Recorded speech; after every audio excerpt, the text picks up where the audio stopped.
Hi and welcome to Advice Accreditation Bureau, the comedy podcast that's built on the fact that everyone has advice, but not all of it is good.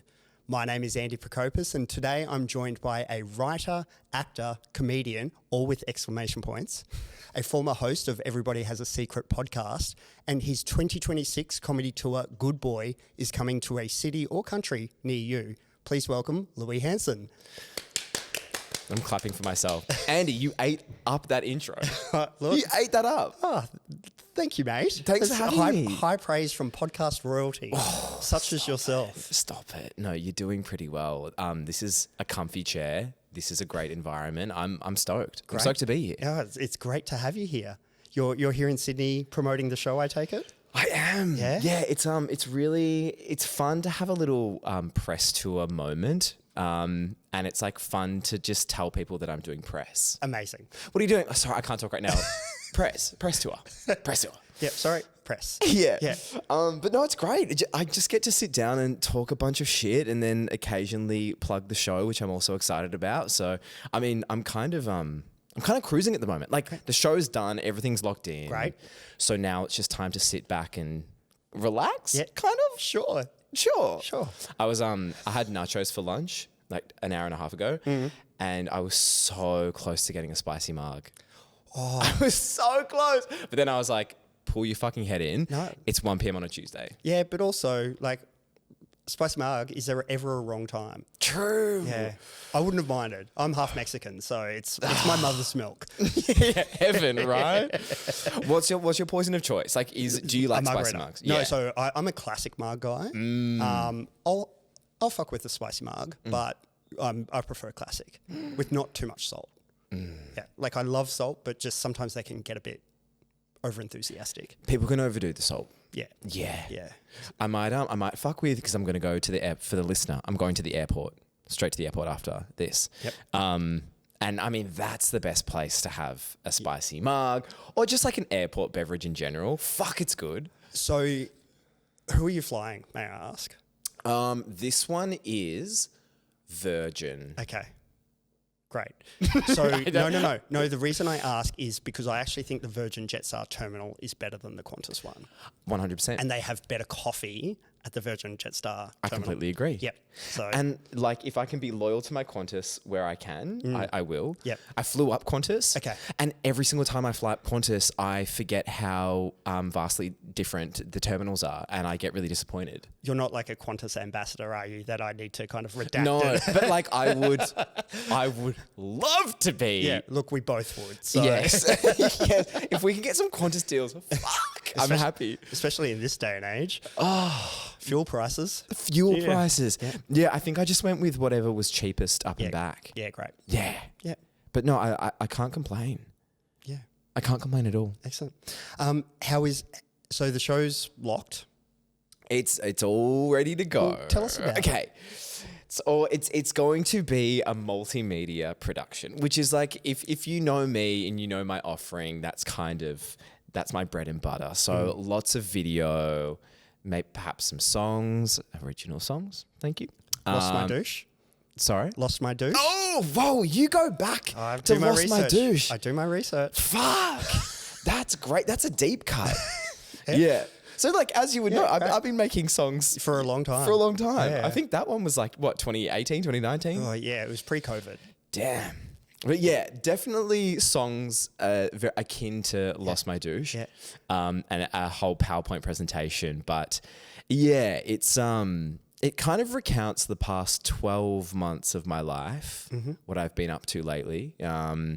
And a certain discovery that I made on the eve of my 30th birthday, which prompted me to purchase a one-way flight to New York and embark on a few wild adventures. Okay. So that's kind of the crux of the show. But yeah, it's exciting because I feel like, I don't know how you feel, but you know how there are some stories and you're like, fuck, this would be such a great story to tell. But I don't know if I'm allowed to tell it on social media. Got it. For various reasons. Yep. And yeah, so to me, the stage feels like a sacred space where I'm like, people have paid tickets. I can divulge my deepest and darkest secrets to everyone. Yep. So I'm unleashing on stage. Fantastic. Fantastic. I hear Wild Adventures and then connect it with the title Good Boy, and I go, what did you get up to? Exactly right. Excellent. Because look, the title Good Boy, there are so many ways that you can take it. Oh, totally. Right? Yeah. The quest to be a good boy, there are perhaps sexual undertones with being a good boy. There's the argument of, what is a good boy? Am I a good boy? I don't know. Right. So I'm unpacking it all on stage. Fantastic. And an hour? For an hour. Yeah. 70 minutes if I can push it. Yep. Because I did a little trial run last week and it was like just under an hour, but I didn't do any crowd work and I always just fucking love to jump into the crowd. Sure. Love. Yeah. So I think that might bump it up to a cute swift 70. And don't forget applause breaks. Oh, fuck. Yeah. Thank you. Keep going. No, but like it's... I have no doubt that there will be many, but that will not... I hope you've got the room for an appropriate amount of time. Fingers and toes crossed that I'll need an applause break. But yeah, I think like the reason why I love stage, I love performing is like I fucking love interacting with the crowd. Yeah. Like to me, that's the crux of why I do what I do. It's just being able to like connect with people in the audience. I want to jump into the middle of the crowd and get to know your life story. That's what kind of fills me with so much joy, especially when like, most days, especially if you're like posting shit online, Sure. can be a pretty like isolating Absolutely. realm. Yeah. So whenever I get to actually like talk to humans in the flesh, it just makes me so excited. Yeah. Well, you were a theatre kid? Oh yeah. Yeah. What was your starring role that you were most proud of? My starring role that I was most proud of was probably, I forgot what the pirate's name was in Pirates of Penzance. Okay. But he had the first solo of the show. God. And I took that. I took that solo and I ran with it. Yep. Yeah. Great. Were you a theatre kid? I was. Yeah. I was Oliver Twist. But I had to share the titular role. So there was one, Act 1 Oliver and an Act 2 Oliver. Don't piss me off. And so I was Act 1 Oliver. And I tell this bit on stage that I was a pretty like awkward looking kid, and a better looking kid got cast as Act 2 Oliver because it was more believable for him to be adopted. And so what did that do to your like psyche as a student? No, like that wasn't the real reason, but or at least I hope not. Yeah, I believe it's a joke I wrote for myself. Yes. But no, I think it was just kind of sharing the wealth. Yeah. Yeah. Was there like legitimate, all fun and games aside, all jokes aside, was there legitimate beef with the other Oliver? He got the better songs. Fucking prick. Yeah, so I got like a really... Do you know Where Is Love from Oliver Twist? Yes. Oh, you do? Yes. Okay, so not many people do. Yeah. And I got Where Is Love was my solo. Oh. Smashed it out of the park. Of course you did. Yeah, yeah. I feel like A little boy soprano. Oh my goodness. To be a boy soprano once, I was like a soprano until like year 12. I was a late bloomer. Oh my God. But yeah, I feel like you spoke about some of your theatrical endeavors. I saw your show last year. Yes. Yeah. Yeah. That was amazing. Yeah, thank you. Yeah. Thank you, yeah. You're smashing it. Oh, thank you, mate. Yes. It's not about me, You though. keep on popping up on my feed and I'm like, that's my king. Look at him go. Yeah, no, I'm having a great time at the moment. Great. Yeah, life is good. Oh, Life is good. I'm so proud. Yeah, thank you, mate. Now, I've asked you to bring some advice along. Yes, I literally forgot that's what I thought we were just having a yarn. Well, we will most likely continue just having a yarn. It's a loose premise that we kind of spend a lot of time dancing around. So Great. But Advice Accreditation Bureau, I ask my guests to bring a piece of advice that they swear by, a piece of advice that is presented as good but they think is nonsense, and then I might get you to answer a listener dilemma at the end. So Louis Hanson. What is a piece of advice that you swear by? You don't want to be the world's best kept secret. Beautiful. Now,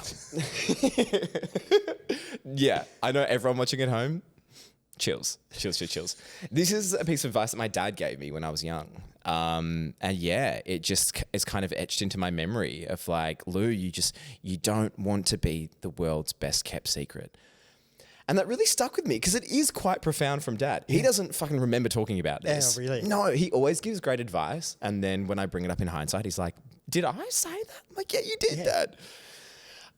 But yeah, from the outset, he's always like, both Mum and Dad have always just encouraged me to put myself out there. And I think that's like the crux of the advice is to just, you will never regret putting yourself out there.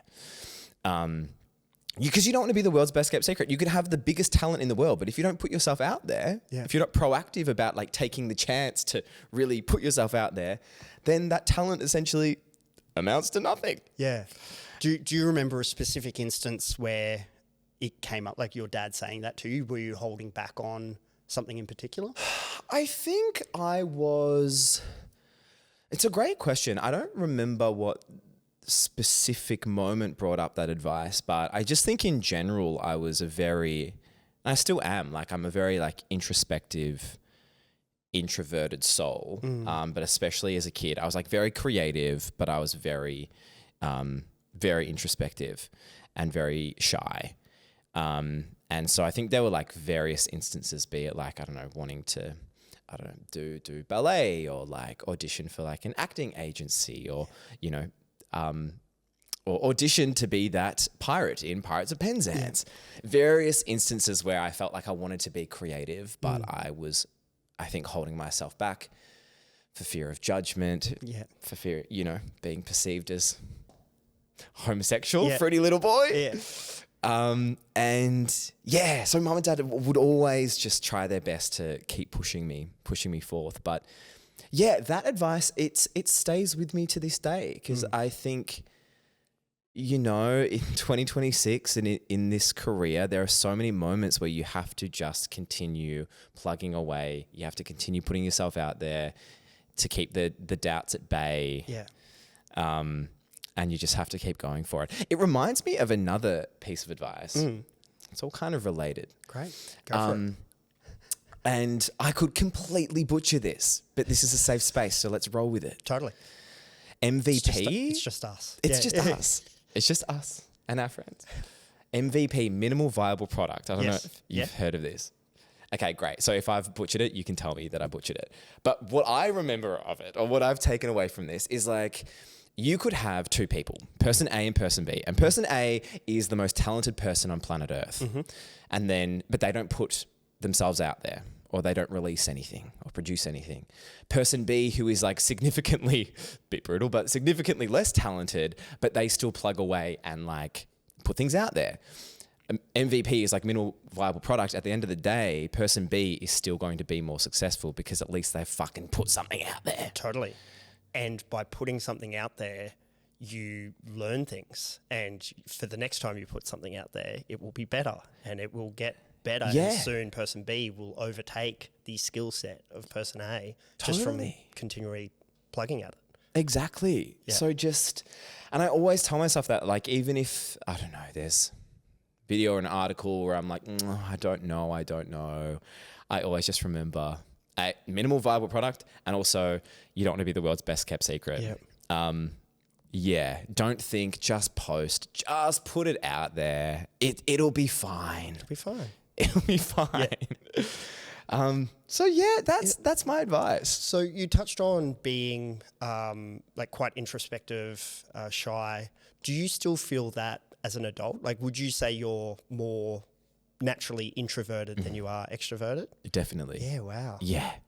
I'm definitely an introvert. I'm like an outgoing introvert. Yeah. I don't know if that sounds really pick me like I'm outgoing. I very much relate to that. Yeah. I truly see myself as an outgoing introvert. I see myself as an introvert that has kind of fallen into an extrovert's career because in my core, I've always been creative and always had that like desire to create. Not to mention the support structure of your wonderful parents. Yes. pushing you and encouraging you to not be the world's best kept secret. Exactly. Yeah. Exactly. But no, I very much still think that I'm an introvert. I think I love being around people. Yep. I love being social, but at the end of the day, like I truly need to be alone to recharge. Yeah. Oh, it's like I go through the day and it's like a battle of like my energy being depleted until I get home and I like peel off my skin and I just like sit in my bed in silence. How do you recharge? Staring at a wall in silence. Oh, really? Okay. Yeah. No, I think I don't know, have my little routines. I love being in bed. I love watching Traitors or Survivor. There's always like some fixation. Yeah. And then just like walks. I love to walk and I love to run. Great. Yeah. Are you watching Survivor 50 at the moment? I am watching Survivor 50 at the moment. Thoughts? Are you up to date? Yes. Yes. I think. Yes. Blood Moon. Totally.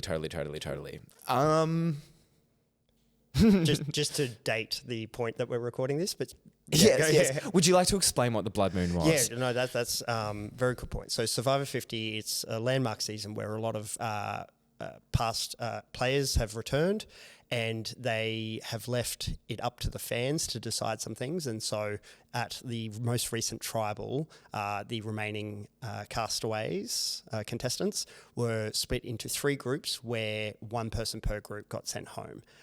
The Survivor hive mind are livid, and I am one of those, but Yeah.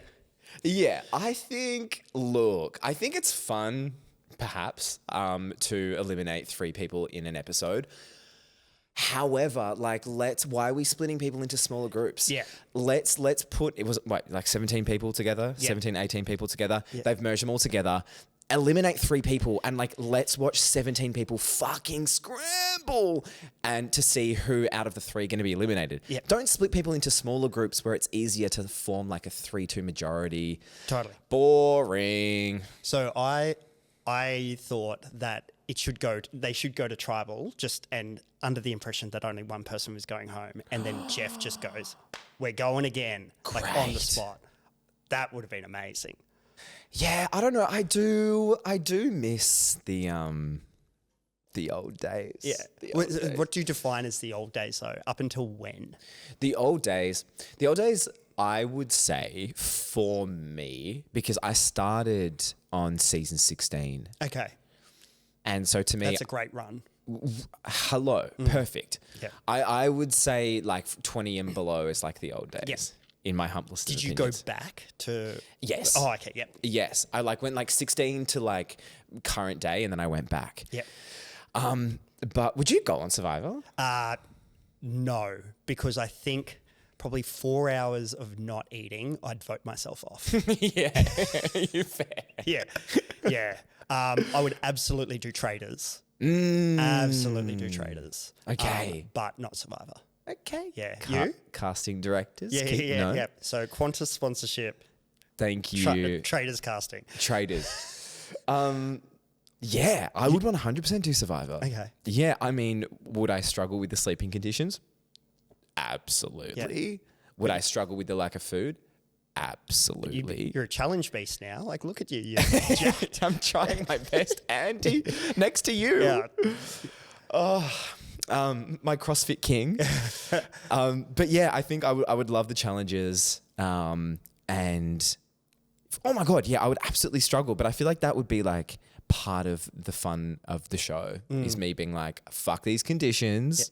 Yeah. I want a pillow. But give me another challenge. Let's have fun. Survivor would absolutely cast you. You think? Have you applied? No. Well, don't be the world's best kept secret, that's mate. so true. But they absolutely would cast you, 100%. How do you think I would go? I think you would be great. Do you think I would have the potential to 100%. blindside people and win? Yeah, absolutely, absolutely. I saw somewhere, I don't know where it is, but there's a Survivor world, and you can do like all the puzzles and stuff, and that is my jam. See, I think that would be my weakness. Would be the puzzles. I feel. Yeah, I'm a puzzle. You're a puzzle king. Yeah, yeah. Hey, I think you should apply. Oh, But Traitors first, maybe. Traitors first. Okay. Yeah, Traitors. I love Traitors. I love Traitors. UK and US.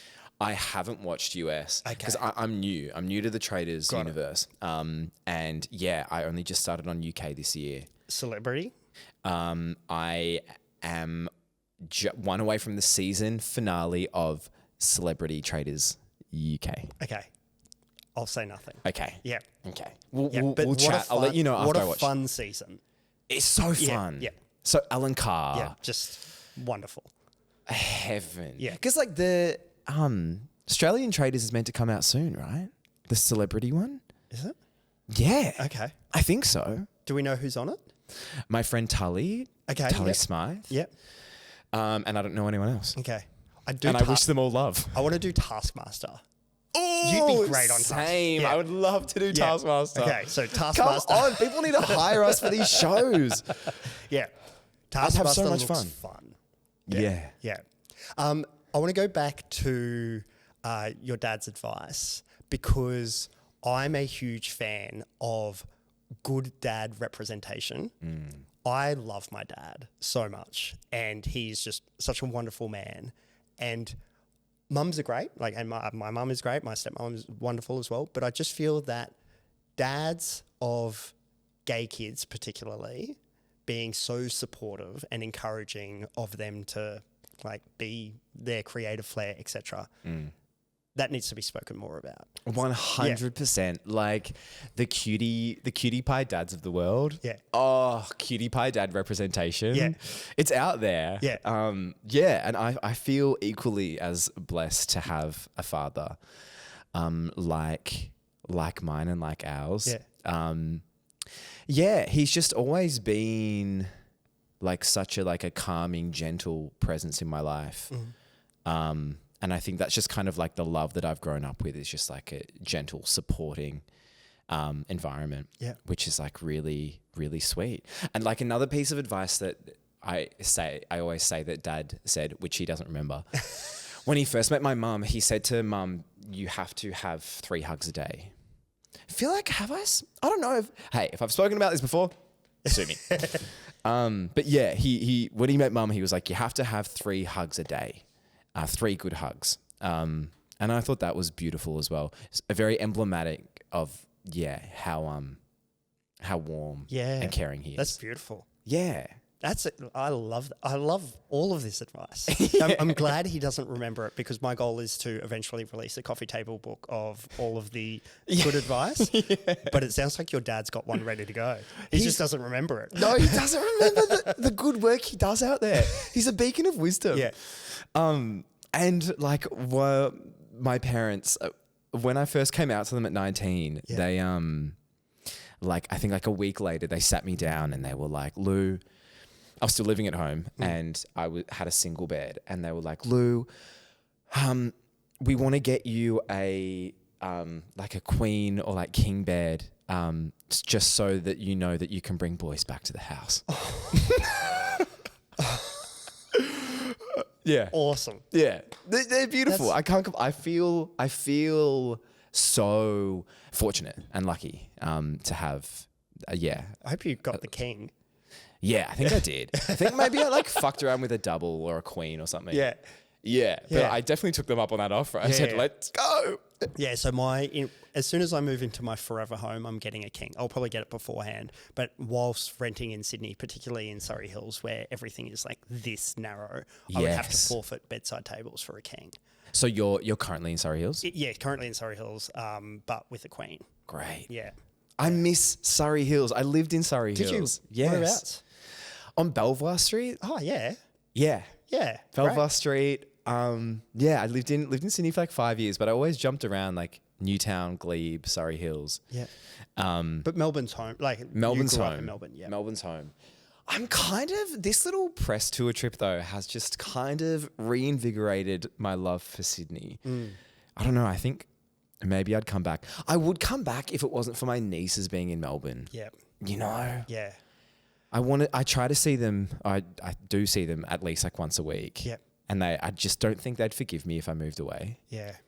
I completely understand that. My brother's in Bondi, and he's got 2 little kids, and having them close, because we're from Brisbane originally, but having that family, like that family in Sydney really helps base me in Sydney. So I totally get that. How do you feel about the term Guncle? Hey, I love it all. Do you identify as a Guncle? I'm down. I wouldn't necessarily go like. I wouldn't lead with Guncle, but if like Guncle's bestowed upon me, hey, it is what it is. I think Funkle is fun. For the F slur. Yes, exactly. Yeah. I'm not opposed to it. I think. What would you think? What would you say? I hate it so much. I think we as a community have fought so hard for equal like marriage. Like I think the Conservatives were pitching, why don't you call it garage or something? I'm like, no, I want the same. And then here we are going, no, we're different. You can't have that. I'm like, nah, we can't have it both ways. Yeah. Do you also you have 2 nieces and nephews? Two nieces and nephews from my brother, so my sister has a daughter and my oldest brother has 2 kids as well. Fun. Yeah. And they're in Bondi. So yeah, my brother and his family are in Bondi, and then my sister and brother are in Brisbane. Have you ever lived in Bondi or flirted with the idea of being in Bondi? Flirted with the idea of it. Yeah. But I like Surrey Hills because it's so central to everything. And it's just usually a straight line, whereas Bondi is such a a bottleneck, and I won't leave. I wouldn't leave. Yeah, I wouldn't leave. That's the thing. If I came back to Sydney, part of me is flirting with the idea of like immersing myself in the Bondi fantasy. Yeah. But yeah, I just wouldn't leave. Yeah. Much to ponder. Have you lived in Melbourne before? Yeah. I was there for a year. In 2011, so a while ago now, and I loved it. Yeah. But and I've said this on this pod before, but the way I delineate anyone who's contemplating going to Melbourne, if you like going out and doing things every night of the week, like going to restaurants or comedy clubs or see bands, etc., Melbourne is your city. It's no better city. Great. Or if you're like me, who likes to be in bed at 8:30, 9 p.m. at night, and likes beaches, Sydney is. Yeah, Sydney is good. This brings up an interesting topic, Andy. I'm trying to become a morning person. Okay. I'm trying. I can't. I love the nighttime. Yep. I am a night owl. And it's not necessarily me doing anything, but I will just stay up. I will stay up. I'll be watching my shows. Yep. I'll be eating my snacks. I'll be having some me time. Yep. And I'm trying my best. So I'm in this like transitional period in my life where I'm trying to force myself to go to bed earlier and like seize the fucking morning. But I'm struggling. So what is your current average wake up time, and what is the aspiration? Well, I see my PT every morning at 7 a.m. Okay. But this is kind of new. We've like just moved to an earlier schedule, and I'm struggling. Okay. So it's kind of good because it's like forcing me to wake up at like 6:50 and sprint to the gym. But yeah, no, I'm hating it. I don't like it. And what time would you normally go to sleep? Like midnight. Oh, okay. What time do you go to sleep? I would say I'm asleep by 9:30. Yeah. And what time are you in bed? Oh, I'm in bed probably 8:30. 8:30, or like 8:45, 9 at the latest. You are lights out, non-REM by 9:30 p.m. Yeah, lights out. So reading between 9 and 9, no screens, reading. God, this is me, what I like should be doing and try to do most of the time. It's not perfect, but no one's perfect. No, it's perfect. You're only human, Andy. And the asterisk is when I perform, and that really fucks me. Because like I love stand-up comedy. I love doing it. I hate the hours. It's like usually it starts at 9 p.m. So gigs usually start like 7:30, but I like to hang around and chat with, like, see the other comedians perform and chat with them, and not necessarily be like, I gotta go, I gotta get it. But my alarm goes off at 4:45 a.m.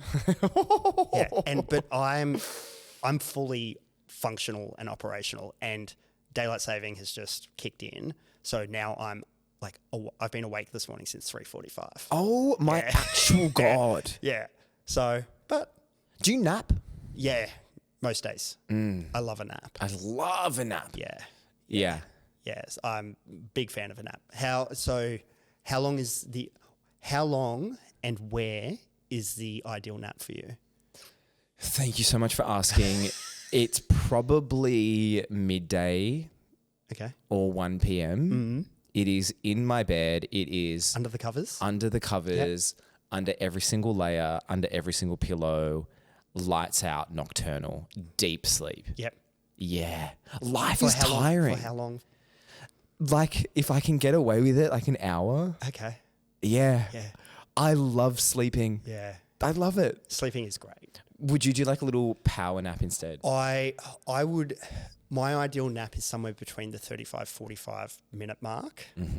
At the moment, I'm struggling to hit that. It's sub 30 at the moment, and I'm pretty pissed off about it. You seem like someone who is like a stickler for routine. Oh yeah. Yeah. Yeah. Yeah. It's there's definitely Very some regimented. Undiagnosed neurodivergence happening. Totally. Like, I didn't want to diagnose you. No. Yeah. Absolutely. Perfect. Yeah. I'm so comfortable with routine, and my friends give me shit because I schedule spontaneity. I'm like, during this period, I can go out and do whatever. Fun time. Fun time. Yeah. Fun time in the Google Cal. Yes. Yeah. But I'll clear the calendar, and that will be fun time. And like, I'll let rip. Like, I'll go have fun and not care and be silly. Yeah. But between these hours. Fun time. When we say fun time, do we mean like potential party time? Potentially. Yeah. Yeah. Like, I'll usually, look, I'm getting to a point in life where I probably won't party like as a surprise. Like, I'll probably plan a party. However, like, go out to, like, hey, it's a nice day, let's go to the pub. Great.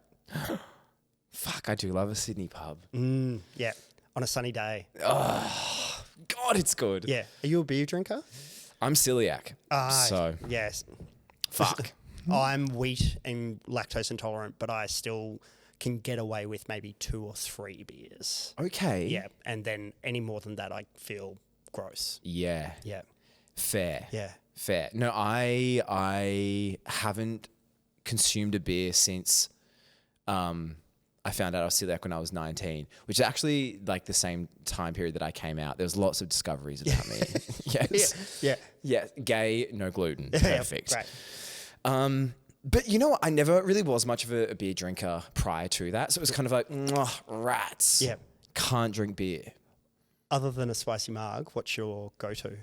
Ooh. Do you know what? I'm really, really fucking with a dirty martini at the moment. Okay. But wowee, that gets me, whoo! Vodka or gin? Gin. Okay. Gin. I can't drink gin. Really? Gin makes me so sad. Like, you know the stories that you hear of people. Yeah, it's like, isn't it? Me. Like, gin is like the depressant, right? Yeah. Yeah. Just not for me. No, okay, that's okay. Yeah. What was your last experience? With gin? Yeah. Oh, like me crying at the Beat Mega Club in Brisbane. Crying. Heaven. Yeah. Just like that girl. Yeah. This reminds me, because I do think for the shows in most cities, I do hopefully want to go out after my shows, which brings me to Brisbane. Okay. Andy, where do I go after my show in Brisbane? Probably the Sticky Wick, I reckon. It's been a while since I've been to the Beat. Yeah. Well, firstly, what night is... Ooh, I really should know this. So I know you're a Saturday night in Sydney. Yes. And have you been to Flash in Melbourne yet? I haven't. Okay. You should come to... have you got a show the following night on the 3rd? On the 3rd, no. Okay. Let's go to Flash on the Saturday night. Ooh, okay. Yeah, one of my mates, Dom, is DJing. Amazing. So that'll be my plan. You are more than welcome to join. Thank you very much. We're on. I think I'm a Thursday in Brisbane. Okay. I reckon Sticky Wick, Okay. the Wickham. Okay. Yeah. Yeah, I'm a Thursday. Yeah, great. Okay. I'll do some research for you and come back Right. to you. If you could write a tiny little list for me, that would be amazing. Amazing. Cool. Yeah, I would love to go out after my shows. But like, when you say go out, like for a cute drink or a fun dance? Oh, you know what? It would. I think let's always start off with just a cute drink. Okay, I'll give you options. Yes. Yeah, great. And so yeah, if things happen to escalate because it's a really great time, well then what a fortunate coincidence. Great. Yes. But let's start off with just like cute drink Perfect. energy. Okay, perfect. Yes. Where are you performing in Brisbane? Which venue? The Triffid. The Triffid. The I know that Triffid. one. Okay. Yes. Yeah, great. Yeah, it looks like a really cute venue. I've never performed in Brisbane before. I performed in the Gold Coast, but never Brisbane. Oh, how was the Gold Coast? It was fun. Yeah. It was my first ever live show ever that I did. And once again, if I've said this story before, sue me. But yeah, it was maybe like 2022. And yeah, the venue approached my friend Lucinda and was like, hey, like, do you want to do a show? And so she dragged me into it and we were like, yeah, let's just put on a show. We had no idea what to expect. And we got so drunk. That's kind of the crux of the entire story is that like I was obliterated. Perfect for the Goldie. Perfect. Literally like certain moments on stage where I was just going in and out of consciousness. Perfect. Exactly what you want to experience for your first show. But from what I remember, the crowd was just ripping in as well. So I think they were kind of matching the energy, the drunk energy that we were bringing forth on stage. So I think it was a success. Yep, great. Yeah, I'm going to tell myself that it was. Perfect. No, it's the Goldie. Anything goes. Yeah, exactly. Yeah. But yeah, I've learnt my lesson now. And I like to think that I'm a bit more responsible. Yep. Yeah. Well, you held back on a mug on your way here, so let that be testament. But thank you. Steering back to the advice, it is a big accredited, like it's beautiful, beautiful piece of advice. Thank you. Don't be the world's best kept secret. Don't be the world's best kept secret. What the fuck are you doing? Yeah. And I say, what the fuck are you doing with love? Of course. Put yourself out there. At the end of the day, you're going to get to 80 and you're going to look back and you're going to be like, whoa, it really was my life to live. And I was like too scared about what other people thought. And so I just like didn't pursue the things I wanted to pursue. Just do it. Yep. Great. Please. I think that one's taken. Yeah. Yeah. So we might move on to the advice that presents itself as good, but you actually think it's shit.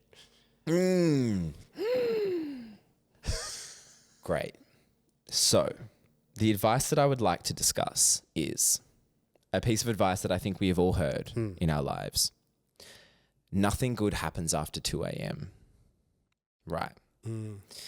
Now, this is what I've heard in my life time and time again. You're having a great night out. Speaking of going out, maybe you started off with a wholesome drink in mind. It kind of escalated. And now you're looking at your phone. It's 2 a.m. You're thinking, fuck, nothing good happens after 2 a.m. Should I go home? Or should I stay? Yep. Now, I would argue that whilst it is true that after 2 a.m. things can escalate, people can get drunker, who knows what could happen. Whilst that is true, I do also think that some of the funnest things ever in my life have happened after 2 a.m. Yep. I also think it's a wise business decision to stay out after 2 a.m. Talk me through that. Because in this industry that we are in, very creative, artsy industry, all these bitches are out past 2 a.m. Say you're at a house party. It's a bit of a networking event. I think some of like the strongest connections that I've forged in the industry have been from conversations I have had at someone's afters at 4 a.m. in a living room. Great. It's the smoking area in corporate. Thank you. Thank you. Sometimes I think you need to bite the bullet. You need to stay out past 2 a.m. because you never know who you're going to meet. You never know which relationships you're going to forge, and that'll put you in good stead for future opportunities in the industry. And I just think sometimes fucking let's let it rock. Life's too short. So do you think that people are out, they've had a few drinks under their belt, and it's hit 2 a.m. and do you think they actually use the saying nothing good happens after 2 a.m. as a reason to go home? Or do you think they're either that shit-faced that they stay out or they're tired and had enough to drink and they go home? Do you think that there's the capability to process, oh, so-and-so told me nothing good happens after 2 a.m. I'm going to go? Well, from my own experience, I have unfortunately not had that capability to make that informed decision. I think I'm either having a few drinks and then it's hitting midnight and I'm going, okay, or it's 2 a.m. and by then I mean live and let love. Yep. I'm here. Yep. I'm here. Let's have fun. Yep. But yeah, I just think don't be so hard on yourself. And if you want to have a big night, have a big night. And I will stand by my belief that fun things can happen after 2 a.m. How do you back up? Horribly. Yeah. Horribly. So this is the camp I put myself in. I will be the last person standing. I'm like, where are we going next? And like, Andy, it's Tuesday. Like, go home. But if I go home, I shower, I have something to eat, and I put myself to bed, I am not leaving bed for 24 hours. Yeah. We might be the same in that regard. Yeah. Yeah. Like I will go hard, but I inevitably will go home and stay home. Yeah. Yeah. I need to learn how to not necessarily be the last person standing. Yeah. I have never been the person nothing good happens after 2 a.m. Because if I'm out, that's usually just, it glides on by. Yeah, time just passes by really quickly. Yeah. No, I'm the same. I think I have really, really bad hangovers. I can't back shit up to save my life.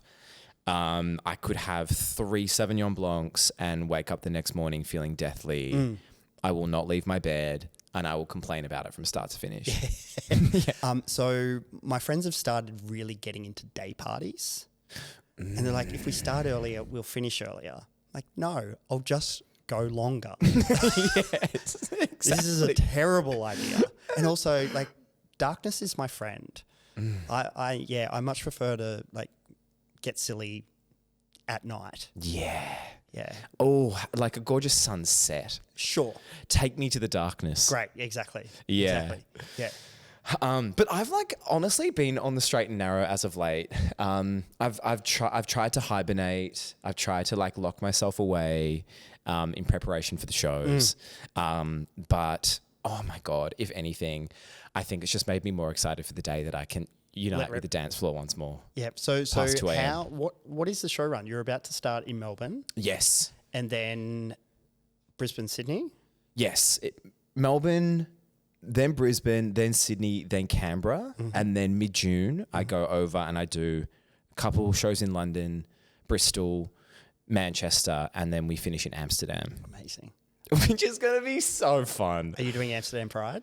No, I think my Amsterdam show is like July, once again, I should know this, like July 3rd, July 4th. Got it. So it's a few weeks early.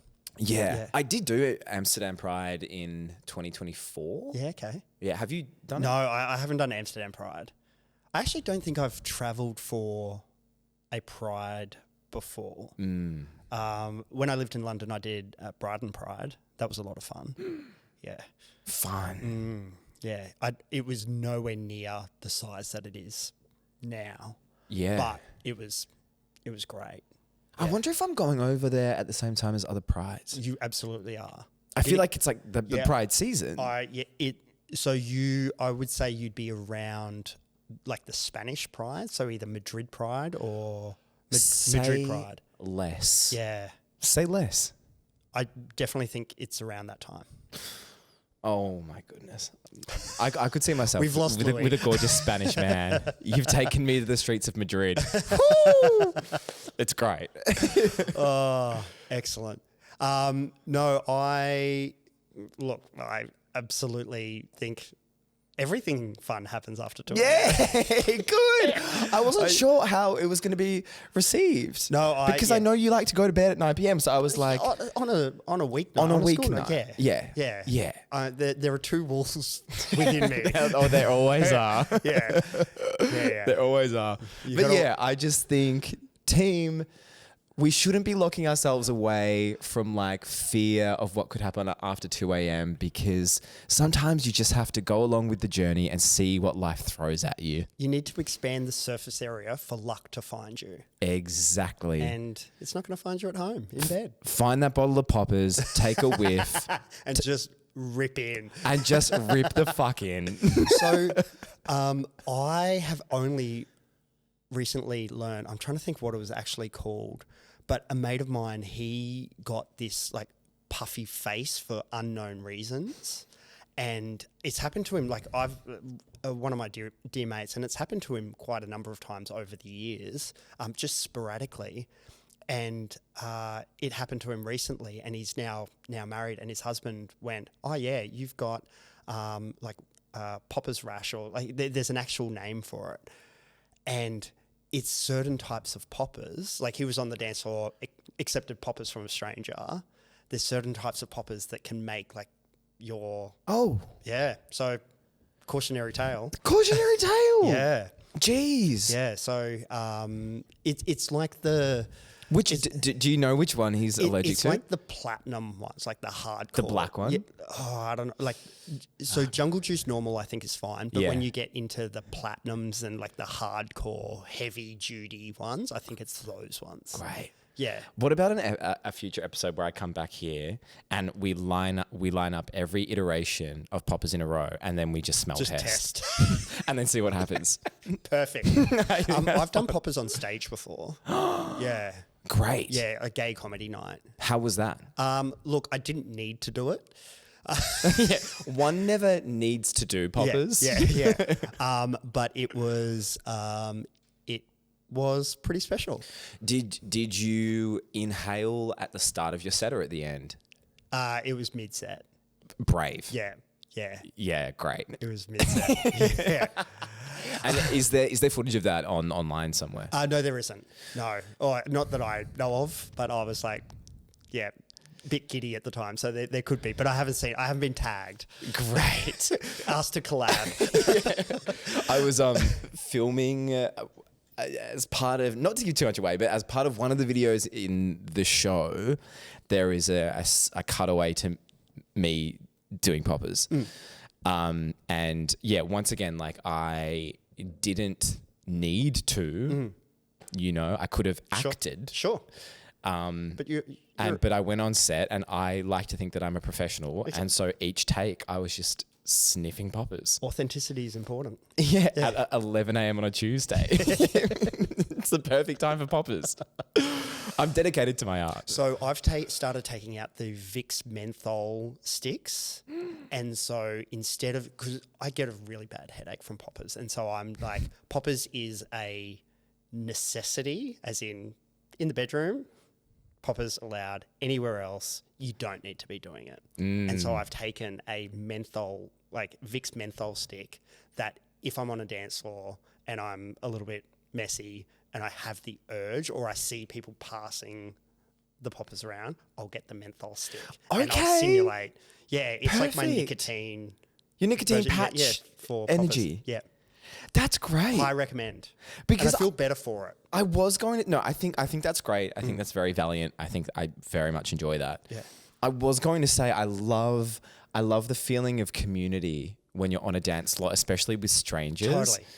And the poppers bottle just passes around on the dance floor. Nothing binds community together more than a bottle of poppers in a dream. So I will refuse to ask on behalf of my friend if they can have some poppers. I will say, no, you need to ask, because it is that sense of community. Yeah. Yeah. Come together. Oh, Yeah. God, it's great. Yeah. Oh, I can't wait. I can see it now. I can just see myself back on the dance floor. It's great. And like, what's been really fun is like those like 4 a.m. meetings on the dance floor with like people who come up and they're like, hey, like, love your work, King.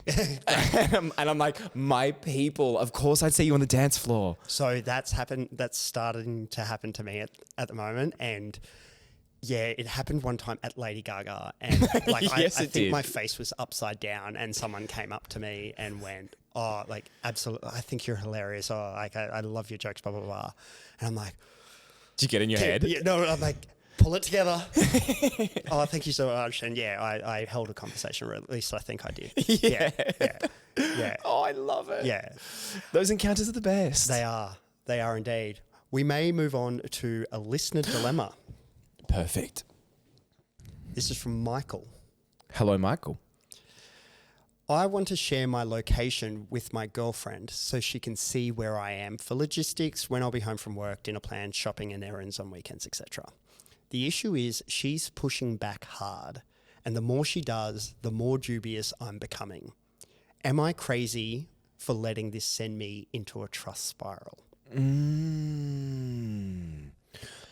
Interesting, Michael. Michael. This is an interesting one because I feel like usually a source of contention would be like if a partner was like demanding that the other partner give them their location, if that makes sense. Like the fact that Michael is the one being like, babe, take my location, and she doesn't. No, I think he's after her, or how I read it was it's a mutual thing, and I think she's being reluctant to give it to him. Okay, perfect. Yeah. So they've come together, they've had this conversation about like, shall we share our locations with each other? Yeah. And Michael's prepared to do so, Yeah. but Michael's partner is a yeah. bit hesitant. Yes. Ooh, interesting. I randomly had this thought last week about like this exact same topic, which is wild because I obviously am single, so there's no need for me to be thinking about this. Want to do a call out? Qantas, Traitors, Taskmaster, Hot people. After my show, I'll be back on the dating scene, I promise. For now, I'm locked in. Yeah. But yeah, it's an interesting one because like I wouldn't have any concern in giving my partner my location. But at the same time, it's difficult because I would also understand and like respect my partner's want for privacy or boundaries if like they didn't want to share their own location. Yep. I get both sides. So I share my location. It's so handy. I totally understand from like a logistical standpoint how easy it would be to like see someone's location. Even like my roommate Ben, I have his location and I look at his location all the time because I'm like, I'm about to come home. Like, is he there? Like, you know, I'm about to go to the shops. Like, is he home? Does he need anything? It's just so fucking handy to know. Totally. And if you're going somewhere that you shouldn't be, I would say you've got bigger issues than sharing location. Yeah. Yeah. I wonder why. I wish we could get her on the phone. Because I'd love to know her thoughts behind this. Yeah. Wait, it's just a she, right? It is a she. Yes. Yeah.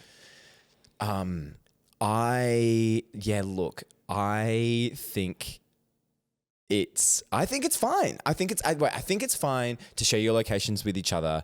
I'm just really, really curious as to why she's a bit dubious. Have you come across people who have been dubious? I've had friends who don't want to share location with me, and I'm like, okay, sure, that's weird, but for a reason, like we might be on holidays together, and just for similar reasons with you and your housemate, and they get weird about it. Yeah, I'm like, you could be in a sling, and I would be so thrilled for you. Like, why are you? Yeah, why? Literally. Yeah, you could be at the Peel at 4 a.m. You could be at Wet on Wellington, and I will be snapping my fingers. In fact, I often see my friends' locations, and they're hovering above Wet on Wellington. Those in Melbourne will know. And I'm watching from like a gorgeous standpoint, going, those are my girls. Great. Yeah. And in fact, I am the one pestering my friends for their locations for literally no reason, other than the fact that I'm just a nosy bitch. Yeah. But I love I love keeping tabs on my friends, but I love my friends keeping tabs on me as well. Like my cousin Damon, we have this like running gag where like he always knows when I'm on a date, even if I don't tell anyone, because it'll be like a Wednesday night. He's like, why are you at this bar on Wednesday night? And I'm like, stop watching me. But I kind of love that. Yeah. Well, no harm. No harm. Yeah. And I think it's because obviously I have nothing to hide. And now that we're having this conversation, I feel my opinion changing towards this girl. What are you hiding? Yeah. I'm sure that, look, I'm not suggesting, and I'm sure you're not suggesting either, that there's anything untoward. I am. No, I'm not.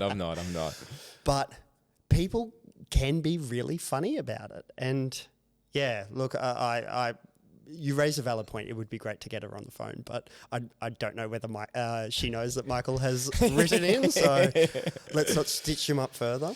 Yeah, look, I don't think it's obviously not a deal breaker. Like once again, at the end of the day, like I do appreciate anyone's right to be like, no, like I don't want someone having tabs on me 24/7. But at the same time, I'm like, yeah, I do agree that if you have nothing to hide, and also if you feel comfortable with like within the parameters of your relationship, and you don't feel like it's like an overstep in like sharing or like knowing where each other is 24/7. Yep. Yeah, I just don't see the harm in it anymore. Back in the day though, I used to be like, no. Yeah, I feel like even in my past, like a few years ago, one of my past relationships, we didn't share each other's locations. I don't know what's changed within me now, but now I'm just like, fuck yeah, let's know where each other is all the time. That's great. But also, I don't check the location unless I need to, like, unless there's like I'm going to the shops or whatever. I'm not like, where is he? It's because that would be problematic as well. Like if Michael's wanting to keep tabs. Totally. And it's like if you are in a certain relationship, not saying that this is you, Michael, but if you're in a certain kind of relationship where you feel like sharing your location with them is them trying to keep tabs on you, well, then that's like an entirely different conversation. Totally. About like whether you are with the right person. Yeah. But I do feel like if you are in like a loving, trusting, comforting relationship, that you can share each other's locations with each other and it not be a big deal. So your advice to Michael, who's wondering if he should be letting it send him into a trust spiral? I think your feelings are valid, Michael, and you're feeling what you're feeling, and that's the truth, and no one can take that away from you, Michael. And thank you for sharing once again, Michael. But I would sit your lovely partner down and be like, hey, we need to chat more about this. Because I'm willing to show you where I am 24/7 and you're not, and that's fine. But let's unpack why you don't want to. And I'm sure that your reasons are extremely valid and we can move on with our lives. You might just have to like take the L, Michael. You know? Yeah. And that's okay. Like it's definitely not a deal breaker by any means. No, definitely not. What do you think, Andy? It would be a agree to disagree. Like I don't see what the big. I see that it's more benefit than cost in sharing locations with a partner, particularly if you live together, which I'm not sure if they do, but it's just handy. You can know that someone's 5 minutes away rather than send a "where are you" text. It's just all those small little things that add up and make a really good difference. But yeah, similar to you, I would sit down and say, hey, I know we've spoken about it. You said no. I just want to share why I want to do it, but also I want to seek to understand. I want to seek to understand. Yeah. I have a thirst for knowledge. I want to know more. Yeah. Tell me. Let me in. Yeah. I want to know if Michael also has like all of his other mates on Find My Friends. I feel like he would love to know where all of his mates are. What do you think the number of, like, what's the cap? And what's the tier of friendship that... Ooh. I don't have many. I think I would say I have like between like 6 to 10 of my closest friends. And randomly, I was actually looking at it last Saturday night because Saturday night, it's so fun to go and find my friends and just see where everyone's scattered on the map. I've never done that, but I absolutely will now. I do it every Saturday. I'm like, oh, you are there, you cheeky motherfucker. I love doing it. And so I was doing that. And then I saw that like a guy that I went on like 2 dates with like a year ago. And somehow I have his location.